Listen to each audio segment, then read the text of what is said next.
Ciao a tutti, in questo video cercherò di fare una guida completa su ciò che il proprietario, una volta che ha adottato, acquistato un cucciolo, deve fare dal punto di vista sanitario al suo cucciolo. Cioè molto spesso il proprietario magari acquista un cane, oppure adotta un cane, oppure trova un cucciolo di cane e non sa che cosa deve fare.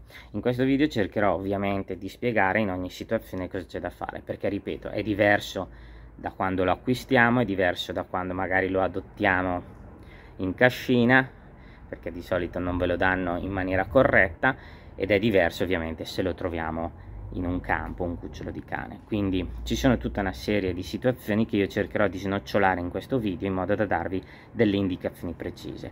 Cercherò di soffermarmi oggi solo sugli aspetti, diciamo, sanitari della situazione, quindi non parlo di alimentazione, non parlo di dove posizionare la ciotola dell'acqua, come imparare a portarlo se fa la pipì. Parleremo solo dal punto di vista sanitario, delle cose che sono necessarie per evitare problematiche per il vostro cucciolo nel breve e medio periodo.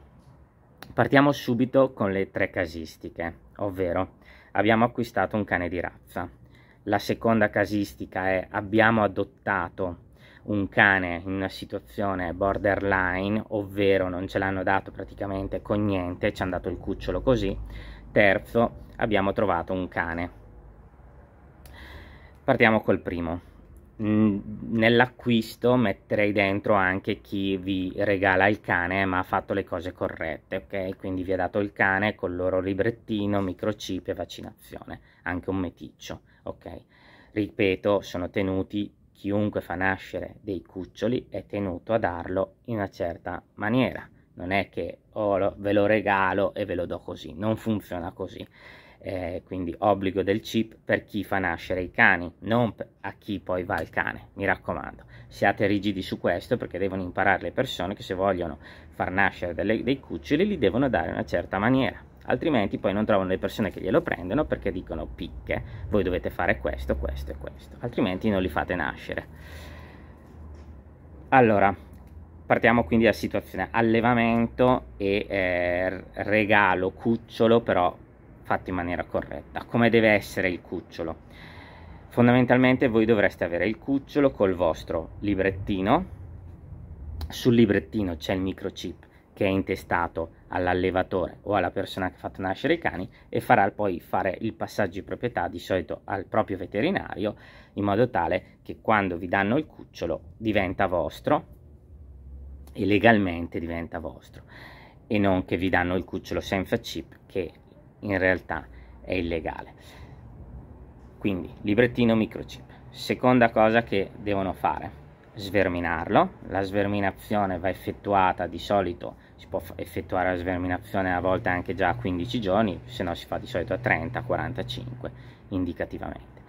Quindi almeno un paio di sverminazioni devono essere effettuate, in modo comunque da ridurre la carica di parassiti, in modo tale che quando vi danno il cane ha sicuramente pochi parassiti, e quindi non c'è il discorso dello stress cambio casa vecchia casa nuova, che scatena poi una diarrea a causa dei parassiti.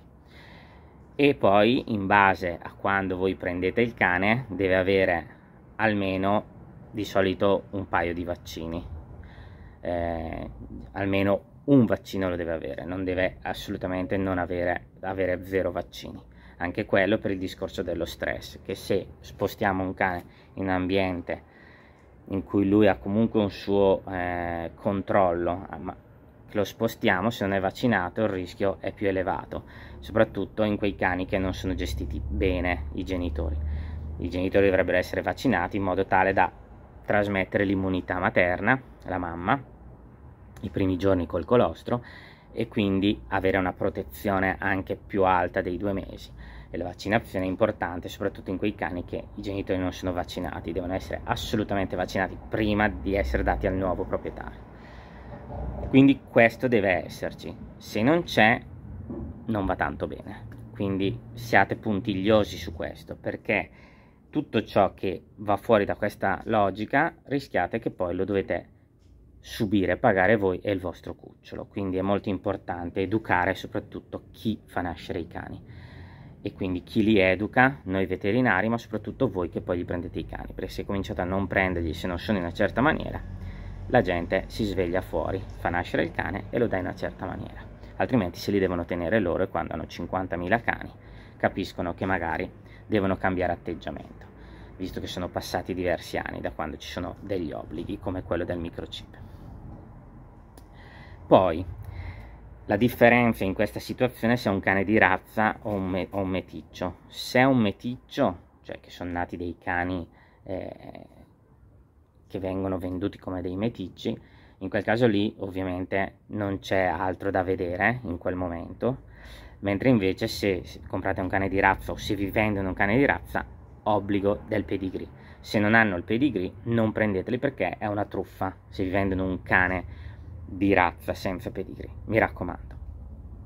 Ho fatto un video sui cani, su come devono essere venduti i cani e l'importanza del pedigree, e andatevelo a vedere, ve lo metto qua in alto ma andatevelo a vedere anche nel canale.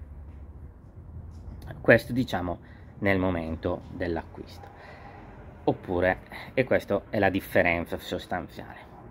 Situazione invece che purtroppo capita, ma che spero capiterà sempre a meno: persona che lui non vuole sterilizzare ma fa nascere i cani così e poi come li dà così, te lo così prendi, senza chip, senza sverminazione, senza antiparassitario esterno, perché molto spesso sono cani nati fuori, quindi pulci a go, senza vaccinazione, e molto spesso i genitori non sono neanche vaccinati, quindi situazione dove voi rischiate tantissimo, tantissimo, perché a parte il discorso vermi, a parte il discorso burocratico chip, che in teoria prendete il cucciolo, fate 2 passi, se vi fermano e vi possono sanzionare, a parte il discorso gravissimo delle malattie infettive, quindi il rischio che poi sviluppino parvovirosi soprattutto, è proprio una situazione estrema dove voi vi accollate un rischio elevatissimo e che io sconsiglio. Quindi in quella situazione lì dovete essere bravi a dire: guarda che per legge il chip lo devi mettere tu e poi fare il passaggio, poi io te lo adotto il cane, guarda che prima di portarlo a casa è meglio sverminarlo, perché sennò quando lo porto a casa, papam, diarrea a go, e poi magari il cane sta molto male, diventa un'urgenza, perché poi magari l'avete preso il sabato pomeriggio, quindi di notte andate in pronto soccorso, quindi c'è tutta una situazione. E terza cosa, ovviamente se vivono all'esterno, dare un cane con le pulci ovviamente può dare delle problematiche, quindi anche lì magari prima di portare a casa il coso non applicare l'antiparassitario il giorno prima in modo che muoiano le pulci. È una situazione che io sconsiglio, però molto spesso succede, quindi cerco poi di spiegarvi cosa dovete fare. Questo per spiegare intanto le cose, poi alcune cose sono uguali per tutti. La terza situazione è: trovate un cucciolo di cane abbandonato, in questo caso non è colpa di nessuno, o meglio è colpa di quello che ha abbandonato il cane, c'è sempre un responsabile in queste situazioni, e chiaramente voi non sapete nulla di quel cane, non sapete se è stato sverminato, no? E quindi diamo per scontato che non sia stato fatto nulla, soprattutto se non ha il chip. Queste sono le 3 situazioni.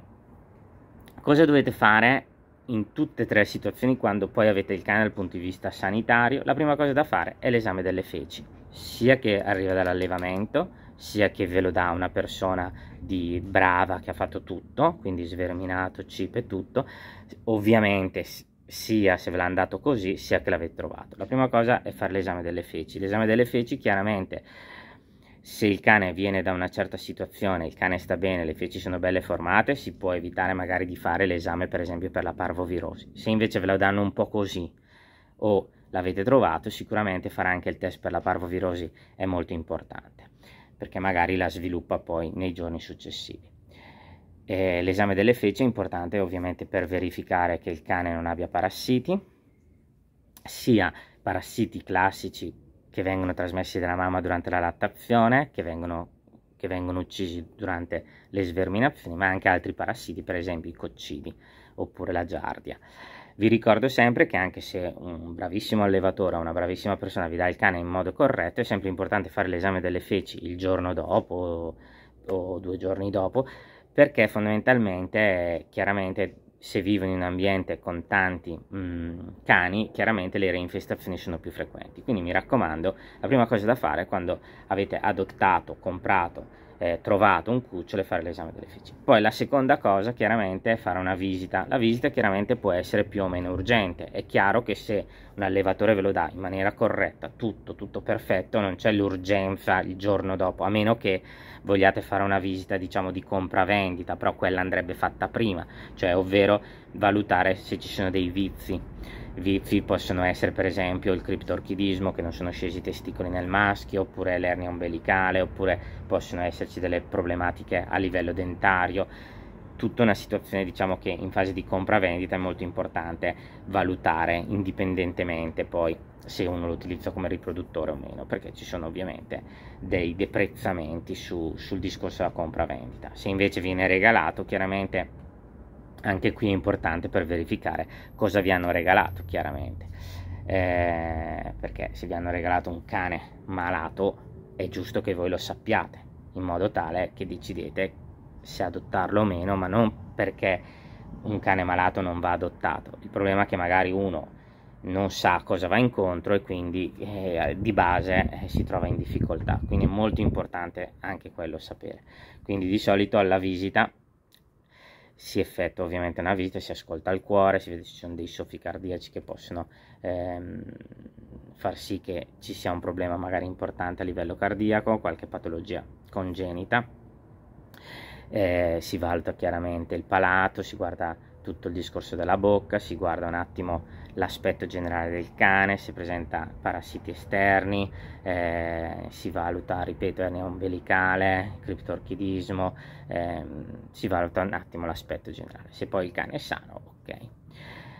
Se invece viene trovato un cane, chiaramente lì può esserci più urgenza per valutare se ci sono già delle problematiche in atto e quindi è meglio non aspettare troppo. Se si trova un cane è meglio farlo vedere nel breve periodo, in modo tale che si interviene subito. Magari questo è un cane che trovate pieno di pulci, magari c'ha anche già dei segni di patologia, insomma va subito chiaramente curato in modo tale da non trovarci poi col problema più grosso. Ricordate che tutte le patologie si interviene prima, cioè all'inizio, è meglio che quando ovviamente la malattia è sviluppata nella sua totalità.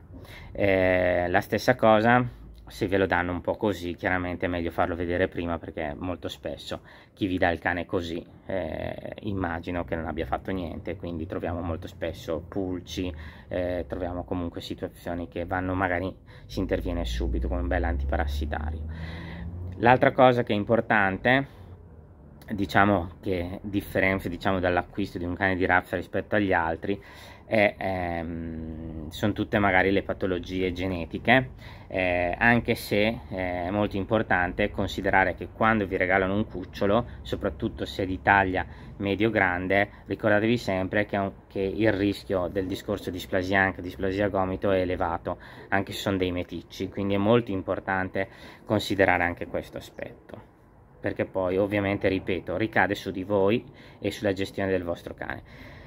Questo video lo faccio soprattutto perché avere un cucciolo deve essere un'esperienza bellissima, non può essere un'esperienza drammatica o un'esperienza che il proprietario vede come anche molto onerosa, no? Molto costosa. Quindi tutto ciò che si fa prima evita che poi voi abbiate poi il problema.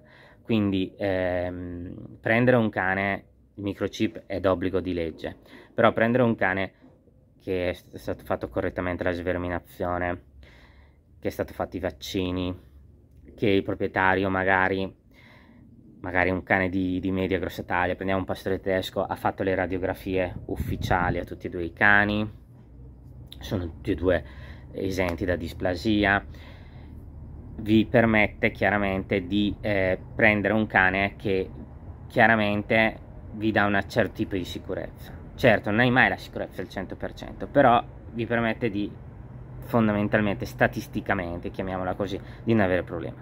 Prendere per esempio un pastore tedesco in cascina, così, da due cani che il proprietario se ne è sempre fregato, non li ha mai vaccinati, o li vaccina, magari li ha vaccinati quando erano cuccioli, poi chi se ne frega, non sai nulla di anche, di gomiti.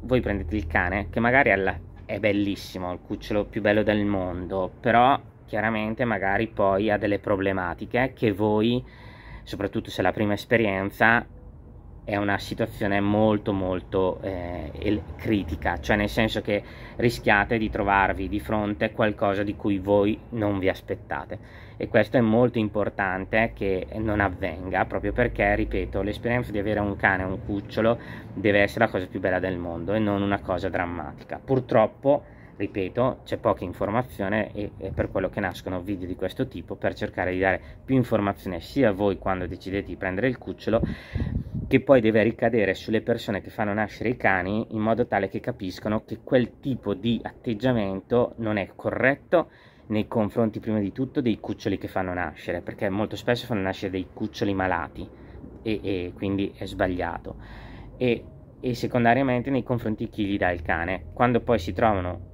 che si devono tenere loro i cuccioli perché nessuno li vorrà più, perché fondamentalmente rischiano di poi dover pagare cifre incredibili per sistemare i loro cani, chiaramente questa cosa farà sì che le persone avranno più responsabilità. So che potrebbe essere un discorso utopistico, però dobbiamo farlo, dobbiamo cercare di migliorare questa situazione. Ovviamente se lo troviamo lì si fa un'opera di bene, e chiaramente in quei casi lì quello che adottiamo sappiamo che può avere tutti i problemi di questo mondo, e quindi anche lì, ripeto, fare gli eroi è bello, però sappiate che fare l'eroe vuol dire tempo, soldi, e quindi non fate gli eroi, sì, uso un termine un po' volgare, col culo degli altri. Se si vuole fare gli eroi si deve sapere a cosa si va incontro. Quindi io adotto un cucciolo, faccio l'opera di bene, però sto prendendo una scatola chiusa, non so che cosa avrà, non so che problematiche ha, magari delle problematiche che mi porterà via tantissimo tempo, quindi in quel momento lì devo essere consapevole che vado incontro a questo. È molto importante, lo so che, ripeto, sembrano discorsi anche magari pesanti, ma è un'esperienza di 10-12 anni che io ho avuto e vedo tutti i giorni situazioni che sono ai limiti, perché il proprietario non sapeva, io però faccio questo tipo di vita, quindi come faccio? Lo so, però bisogna essere consapevoli. Ripeto, questi sono video informativi che servono a questo, non servono a colpevolizzare qualcuno, ma servono semplicemente a far sì che il problema lo risolviamo prima di averlo, tutti quanti. In primis chi fa nascere i cani, che non è obbligato a far nascere i cani, quindi se uno non vuole avere questi problemi, sterilizza il cane e non ha questi problemi. Questo fondamentalmente è il concetto. Quindi esame delle feci importanti, poi se avete il libretto seguite chiaramente le indicazioni del piano vaccinale messo sul libretto, e niente, questo fondamentalmente è il primo approccio. Se invece il cane ve l'hanno dato così, chiaramente esame delle feci, microchip, applicazione antiparassitario esterno per pulci, zecche, sverminazione chiaramente perché non è stata fatta, e poi il veterinario a cui lo porterete vi farà il piano vaccinale sul libretto e voi lo seguirete. Questo è molto importante. Fondamentalmente questo è, dal punto di vista sanitario, le cose che quando avete un cane dovete controllare. Quindi chip dal punto di vista legale, sverminazione, esame feci e vaccinazioni, ok? E vabbè, visita generale per chiaramente vedere che non abbia dei problemi. Queste sono le 5 cose che quando avete un cucciolo dovete fare o devono essere già state fatte, queste in base alla situazione in cui vi trovate. In un altro video andremo invece ad approcciare su come poi gestire per esempio il cambio di alimentazione, tutta la situazione magari della pipì, come fare ad abituare. Cerchiamo un attimo di fare anche questo tipo di video. Qui mi interessava darvi gli aspetti più che altro sanitari e legislativi, diciamo, dell'acquisizione di un cucciolo, di adottare un cucciolo, di trovare un cucciolo. È molto importante la visita, soprattutto per quelle problematiche, per esempio, legate a problematiche magari del cuore, perché chiaramente in quei casi lì il cardiologo poi magari vi dice quando bisogna intervenire. Ci sono alcune patologie come il PDA che aiutano, che l'intervento chirurgico è un salvavita, quindi è molto importante diagnosticarlo da giovane in modo tale da intervenire e evitare che poi ci sia un'insufficienza cardiaca legata al PDA. Spero che questo video vi sia piaciuto e noi ci vediamo alla prossima.